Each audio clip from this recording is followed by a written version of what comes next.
Welcome back sa Liga Minds. At syempre, anong pag-uusapan natin ngayon, Bien? Alright, ito na yung nahugot na naman natin sa Facebook.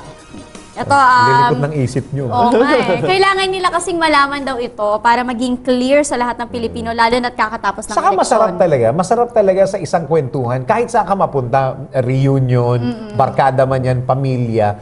Pagka may nalalaman kang issue, meron ka sariling opinion, may sarili kang stand na pwedeng ipaglaban. Correct. Diba? Wag lang sapakan, wag lang sampalan, Basta battle of opinions lang, battle of the brains lang. Yan, oo. Tsaka, maganda sa mga issue, may alam ka. Oo. Hindi yung basta makapagsalita ka lang Oo para nga eh. nakikiuso. Oo, Ganyan. oo, Ito, oo. para matulungan tayo tungkol sa ating mga katanungan, tungkol sa ating tinatawag na federalismo. Ito yung tanong niya. Sabi niya, ano ba ang federalismo? Paano tumatakbo ang pamahalang ito?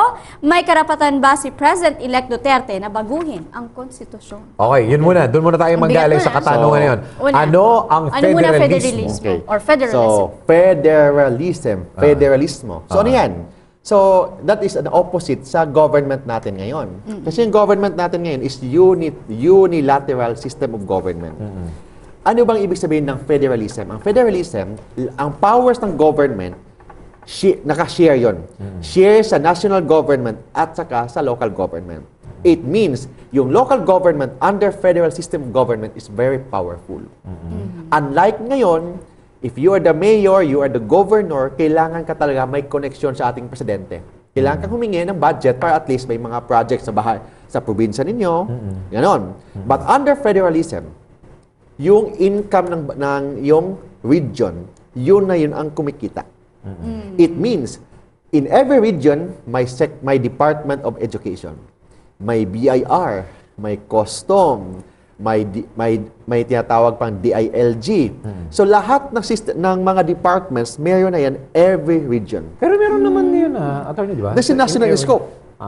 It means example, doon sa Region 1, yun, may mga DILG, Yes. Department of Justice, Yes. may Department of Education, gano'n. Every region meron yan. So, kanya-kanyang sekretary na. Kanya-kanya. Okay. So, yun yan. Except, dapat iiwanan dito sa national government yung tinatawag na foreign policy. For example, Secretary of Foreign Affairs, kailangan dito lang yan. Okay. Second, national defense. At saka yung tinatawag na Central Bank ng Pilipinas. Kasi Yun lang yan. pangkalahatan na yun, Yun yan. attorney. But every region, may mga ganon. Meron.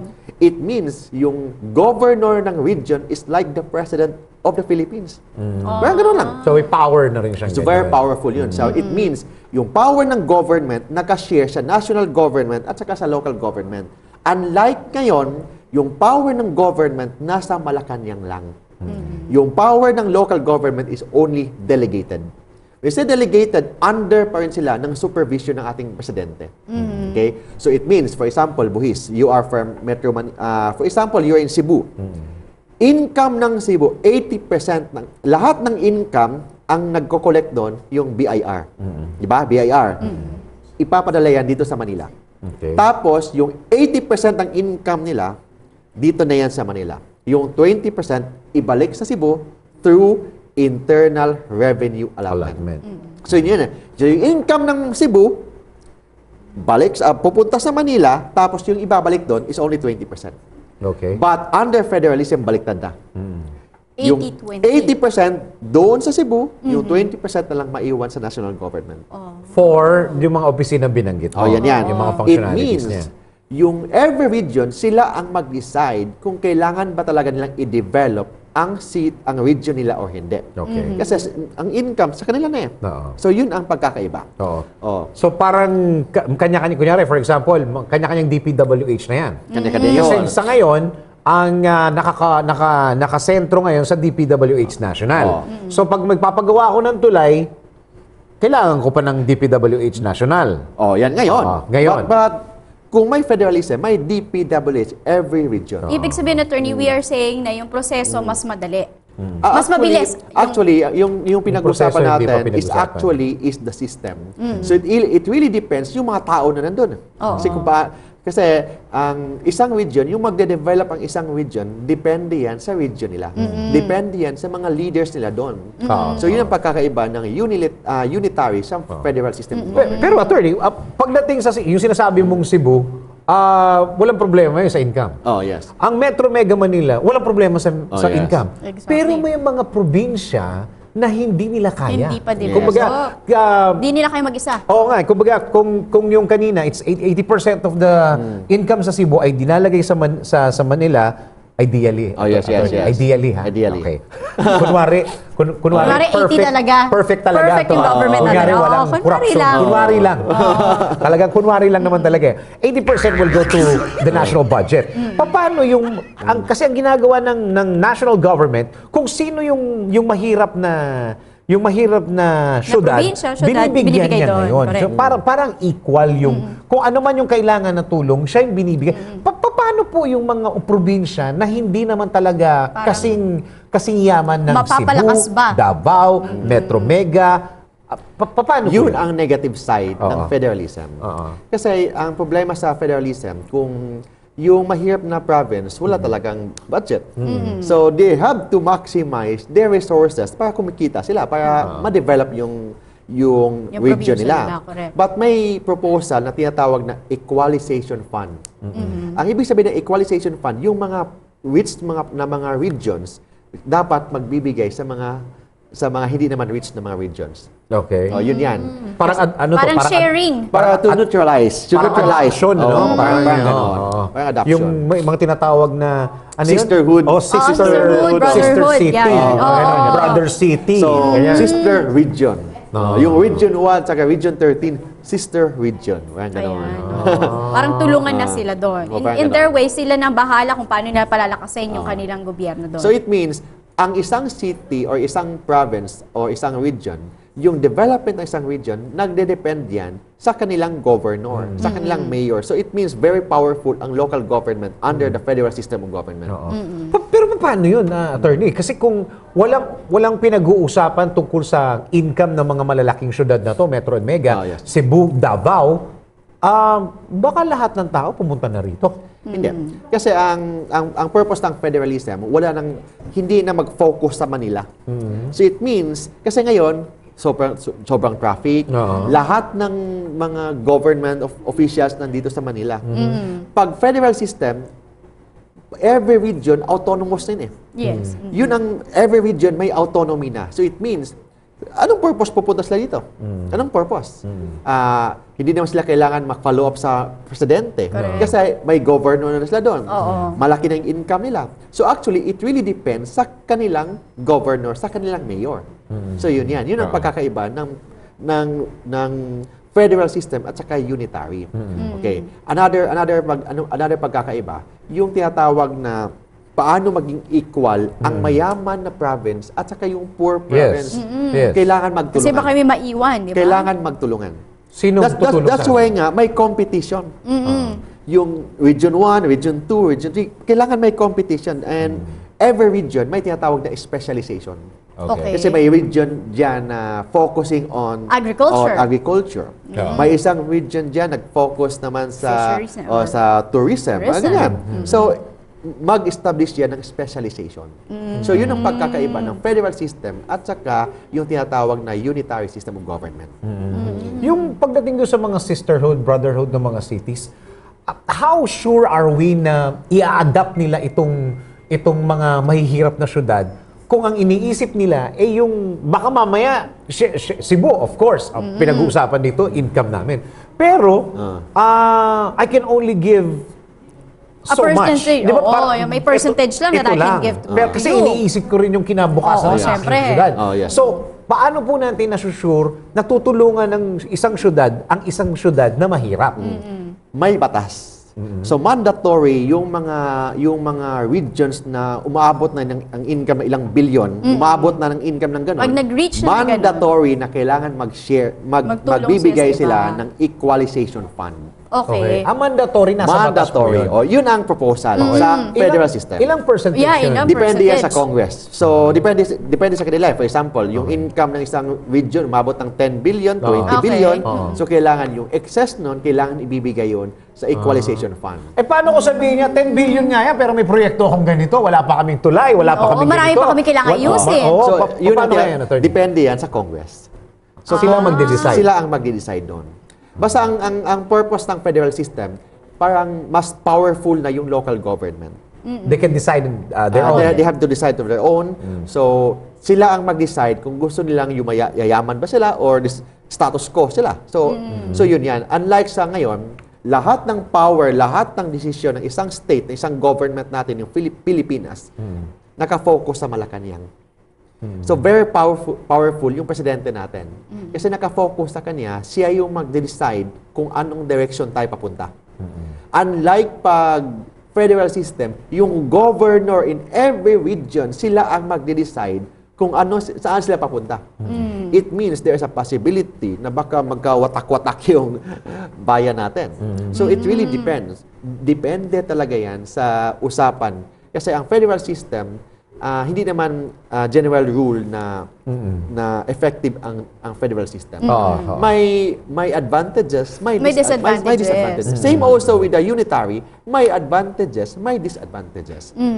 So yun yan. Pagdating attorney dun sa federalism, sabi mo nga yung mga regions natin magkakaroon sila ng sarili nilang government. Yes. With that, baka kasama ba dyan na may batas dito na hindi nag-a-apply sa government na to? Yun ang problema. Yun ang tinatawag na parang mag-conflict of jurisdiction. Yung jurisdiction, correct. Okay. Oo. For example, may isang issue. Okay. Sino bang yung mag-decide? Yung governor ba o yung presidente? In that certain issue, for example, mining issue. So for example, yung presidente ayaw niya ng mining. Problema, yung governor, papayag siya. Then may tinatawag silang DENR in that region. Wala, kasi yung presidente, wala na ganun eh. So may possible conflict, okay? Another conflict, yung region against another region. Correct. So paano natin i-settle yan? So yun ang yung mga possible na mga magiging problema in federalism. Hindi ba the best example is the ARMM, attorney? Yung autonomous na Di ba, sila. autonomous na sila. Pero, I'm really sorry, pero kung maramihan man ang tanongin natin, kung successful ba yung ARMM, medyo hindi po yata. Yes. Kasi autonomous na yun. Yes. Kanila na. So, hindi ba ito yung perfect example kung na pwedeng Kung pwede mangyari ba yung sa federalism? federalism? Parang ganon. Kasi ang ARMM is an autonomous region of Muslim Mindanao. Yes. So in that case, lahat ng mga province, may mga parang ganon din. Autonomy na lahat eh. So it means, yung province nila, ganon because of their decision. Same also sa ibang region. So it means yung development ng isang region, ang mag-decide doon sila mismo. Hindi na yung national government. So kung gusto nila mayaman sila, magpayaman sila. Kung gusto nilang mahirap sila. Yung gusto nila corruption palagi, depende sa leaders nila yun. Attorney, isn't it like parang magiging alien tayo sa ating sariling bayan? Kasi whenever, kunwari ako, residente ako ng Region 4, Region 4A, tapos pumunta ako dito sa sabi nating Region 8. Yes. Bumisita ako doon and may sarili nga silang batas. Parang ang dating, you are alien doon sa government na yun. For example, divorce. Divorce. Yeah. So possible, may divorce sa Pwede Region doon, 11. dito wala. Sa Region 1, walang divorce. Oo. Kung gusto mo ng divorce, doon Doon ka maging resident. Same-sex marriage, for example. May same-sex marriage sa Region 5, wala sa iba.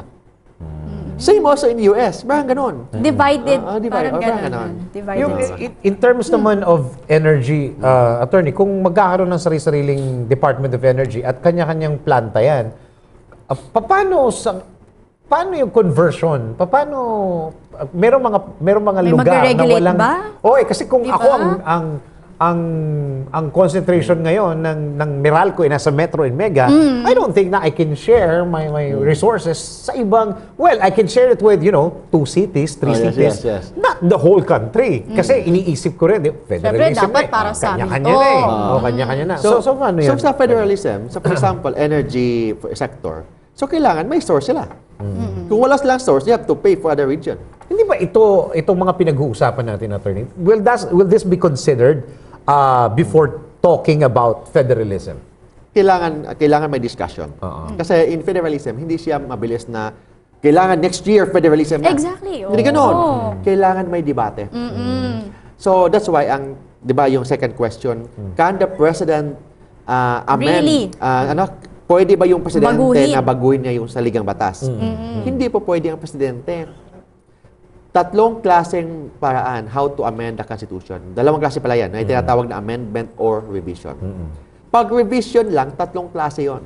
May tinatawag na Constitutional Assembly, Constitutional Convention, People's Initiative. Tatlo yan. Pag revision. Kasi revision, parang piecemeal change lang. Parang konti-konti lang. May babaguhin For lang example, konti. yung Revision. Slight for lang. example, na to be a president of the Philippines, hindi kailangan 50 years old, kahit 20 years old, pwede na. So yan, mga revision na yan. Revisions. Pero pag from unitary to federal, from presidential to parliamentary, amendments na yan. Dalawang klase lang yun. Una, yung tinatawag na Constitutional Assembly. Yung Constitutional Assembly, the Congress itself, sila mismo ang mag-propose ng amendment. So, ang unang step kasi ng amendment ng Constitution is proposal. So, sino mag-propose? Congress. Through Constitutional Assembly. Sila mismo. But in order to make the proposal approved, kailangan na may boto na 3/4. Okay. So, kulang 3/4, denied. Okay. Yun yan. Proposal pa lang tayo, ha? Pag Constitutional Convention, kailangan ang Congress tatawag ng convention by a vote of 2/3. Okay. So, kailangan may botos lang 2/3 para pwede silang magtawag ng Constitutional Convention. Yung mga tao sa Constitutional Convention, pwedeng elected, pwedeng appointed by the President. Sa Con-Con. Sa Con-Con. Con-Con yun. Oh, Con-Con. So, depende yan sa Congress, by a vote of 2/3, sila ang mag-decide kung by election ba yung delegates or appoint by the President yun. Yung People's Initiative. 2/3 lang kailangan doon. Okay. Iba yung People's Initiative, revision. lang yun. Revisions lang. for So, hindi pa revisions. pwede yun sa federal system. Hindi pwede. It means, after that, kung nakuha nila yung 2/3 vote, pwede silang pagtawag ng convention. Yung convention, depende kung ilang boto ang kailangan. For example, na-approve. Proposal pa lang yun. Kailangan pa may plebiscito. May eleksyon naman. Yung eleksyon ng mga taong bayan, kailangan majority of the total votes cast makuha sa proposal. Kung hindi, denied pa rin. Diyos ko, kung proposal pala, di sa katutak Ang na yan. tagal. Attorney, wala tayong masyadong oras. Siguro, sagutin na lang natin. Kaya ba? Within 6 years? Makakaya bang kaya palitan ba? agad? Within 6 years, Ganun ba attorney? kadali yun? Federalism. Sa ngayon, may super majority tayo sa Congress, possible. Possible. Possible yan. In the span of how many years? Maybe 2 years, kaya. 2 years But kaya. ang problema, how to organize a federal government. Oo, kasi baguhan Kasi, tayo. for example, hindi naman isang region, we have 13 regions, hindi naman ganun eh. Pwede yung region 1 and region 2, isa lang. Pagsamahin. Pagsamahin. So, mahaba. Mahabang proseso. Yung proposal, yung charter change, pwede yun. But yung pag-establish talaga ng federal state of the Philippines, maybe 6 It will years. take long. Or Bagal. longer than 6 Oh, years. longer than that. So, sige, May chance ba ma-extend? Okay, mag-break na muna kami. So, magbabalik po natin. Tuloy pa rin ang kwentuhan dito lamang sa Legal Minds!